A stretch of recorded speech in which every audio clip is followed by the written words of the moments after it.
masak apa tu?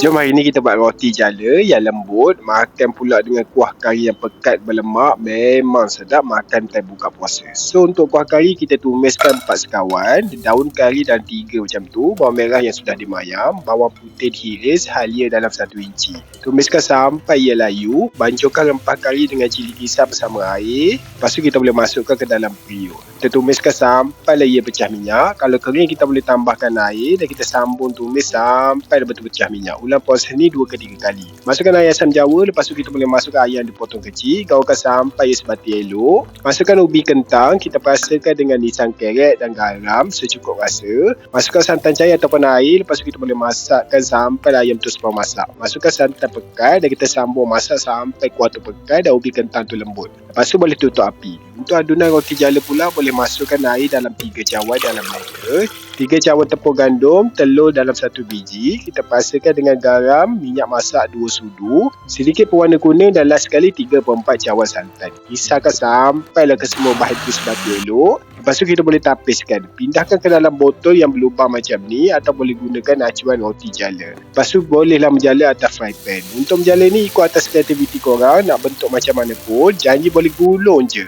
Dah masak boleh angkat dan sejukkan sekejap. Dan untuk gulung ni buat macam popiah tu, lipat bawah, kiri dan kanan. Lepas tu gulung dari atas ke bawah. Mudah kan? Lepas tu siaplah menu kita hari ni, roti jala bersama kuah kari ayam. Ini kalau dapat makan dan buka puasa ni memang sedap. Tak fikir nasi dah, makan ni pun dah kenyang. Yang mana suka kuah kari style warna macam gulai tu, yang pudar-pudar tu, boleh je skip cili kisar tu. Untuk lebih lagi banyak resepi, boleh follow, like dan komen. Jom makan!